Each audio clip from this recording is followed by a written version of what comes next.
आप सभी का शिक्षा तरंग चैनल में हार्दिक स्वागत है। आज हम अध्याय 2 कक्षा 10 के अध्याय 2 का अगला टॉपिक पढ़ेंगे, अम्ल एवं क्षारक के रासायनिक गुणधर्म। इससे पहले हमने अम्ल और क्षारक के सामान्य गुणधर्म पढ़े थे, जिसमें हमने पढ़ा था कि अम्ल होते हैं वो नीले लिटमस को लाल करते हैं, क्षारक होते हैं वो लाल लिटमस को नीला करते हैं, अम्ल होते हैं वो स्वाद में खट्टे होते हैं, क्षारक होते हैं वो स्वाद में कड़वे होते हैं, अम्ल होते हैं वो क्षारक के साथ मिलकर के उसके गुण समाप्त कर लेते हैं और लवण और जल बनाते हैं। इसी प्रकार क्षारक होते हैं वो अम्ल के साथ मिलकर के अपने गुण खो लेते हैं और लवण और जल बनाते हैं। अब हम रासायनिक गुणधर्म पढ़ रहे हैं। रासायनिक गुणधर्म में सबसे पहले हम देखते हैं कि कौन कौन से अम्ल और क्षारक है जो प्रयोगशाला में हम काम में लेते हैं जनरली। तो पहला है HCl, जिसको हम कहते हैं हाइड्रोक्लोरिक अम्ल। हाइड्रोक्लोरिक अम्ल, ये पहला HCl। दूसरा है H2SO4।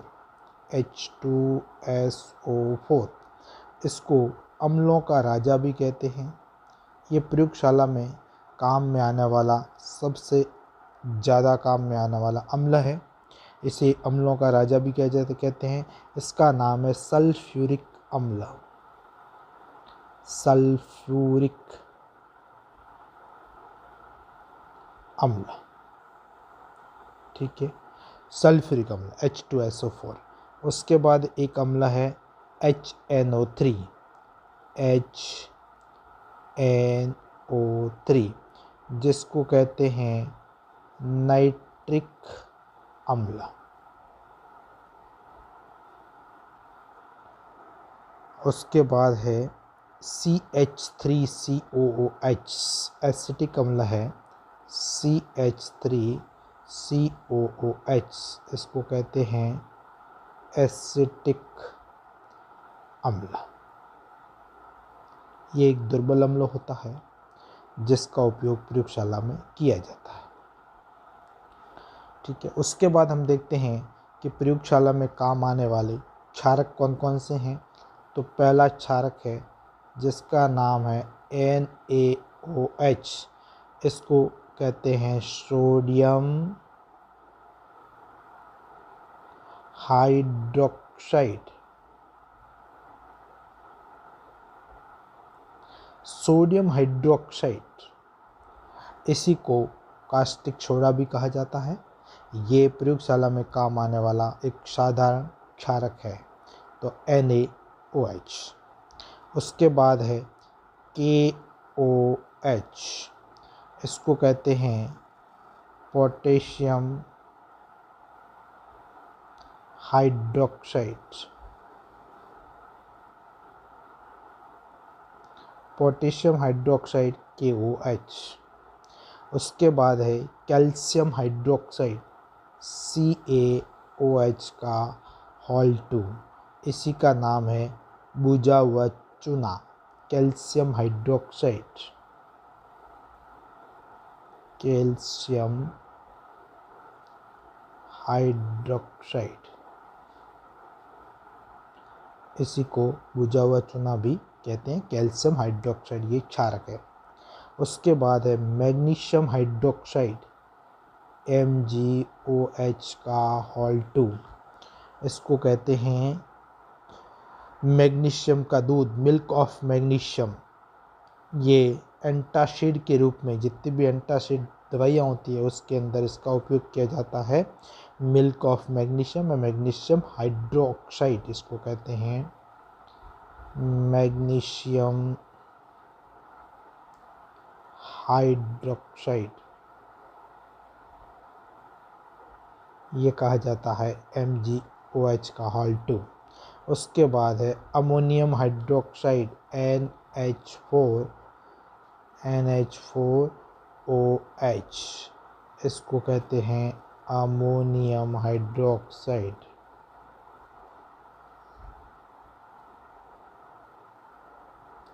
ठीक है। ये सारे हमने प्रयोगशाला में काम में आने वाले अम्ल और क्षार है। कौन कौन से अम्ल है? हाइड्रोक्लोरिक अम्ल, सल्फ्यूरिक अम्ल, नाइट्रिक अम्ल और एसिटिक अम्ल। ये सारे के सारे प्रयोगशाला में काम आने वाले अम्ल है। यहाँ से लेके क्षारक है sodium hydroxide, potassium hydroxide, calcium hydroxide, magnesium hydroxide और अमोनियम हाइड्रोक्साइड।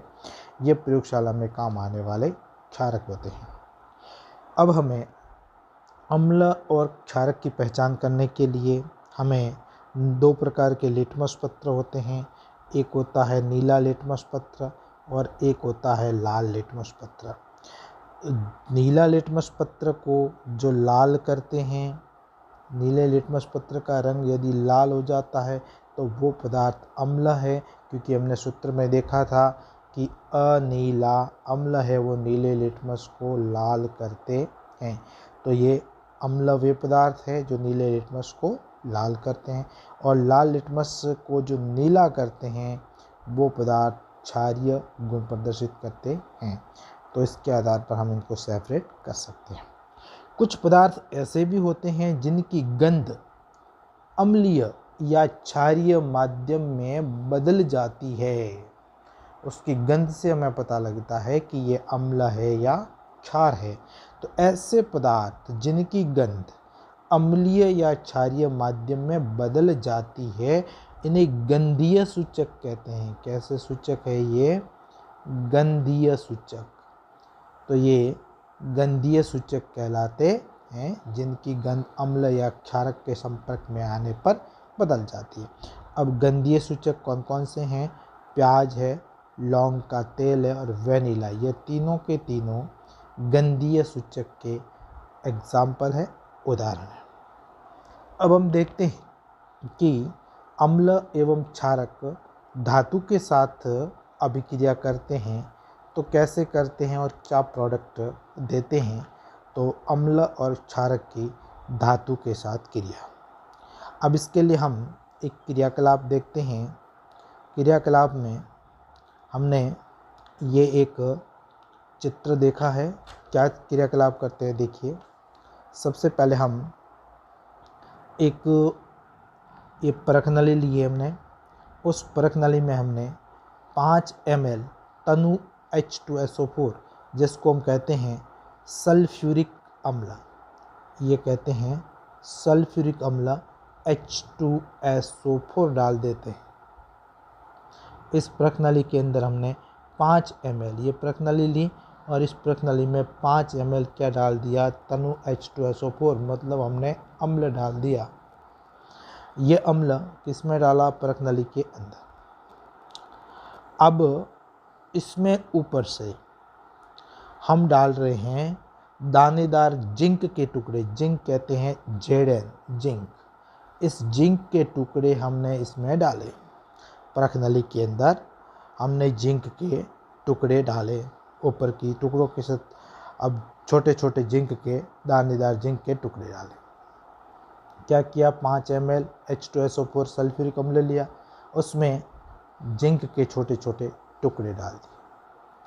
अब इससे जो गैस उत्सर्जित हो रही है वो ये निकास नली के द्वारा हमने किस में प्रवाहित कर ली?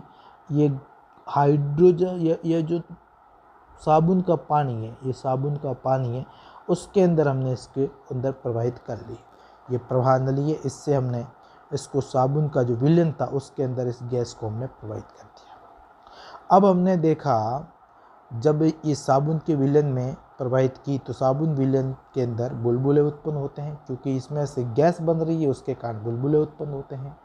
अब इसके पास जलती हुई मोमबत्ती ले जाते हैं तो फट फट की ध्वनि के साथ ये जलने लगती है। ये इम्पोर्टेंट है, कैसी ध्वनि के साथ जल रही है? फट फट की ध्वनि के साथ ये जलने लगती है। तो इसमें क्या पूरी अभिक्रिया हुई उसको हम आगे लिखते हैं। इस पूरी अभिक्रिया को जैसे हमने लिया H2SO4, यानी परख नली में हमने लिया सल्फ्यूरिक अम्ल, उसमें हमने डाले दानेदार जिंक के टुकड़े Zn, जिंक डाल दिया।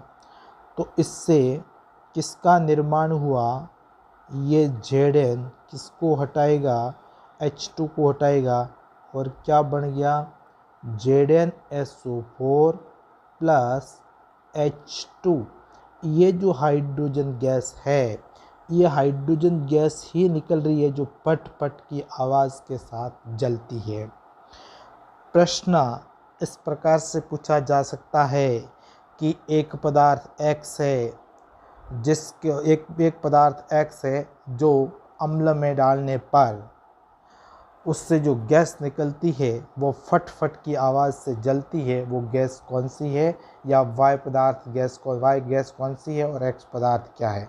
तो इसे हम ये समीकरण याद रखना है कि जो गैस फट फट की आवाज़ के साथ जलती है वो गैस हाइड्रोजन गैस है, और जो इसमें हमने पदार्थ डाला था वो था जिंक। तो इससे हमने क्या देखा कि जब अम्ल की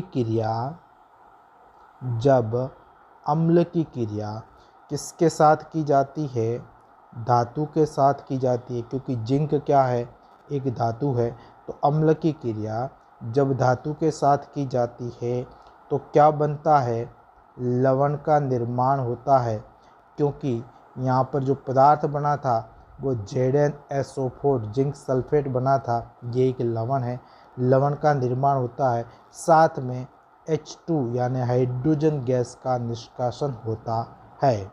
ये अम्ल की धातु के साथ अभिक्रिया है।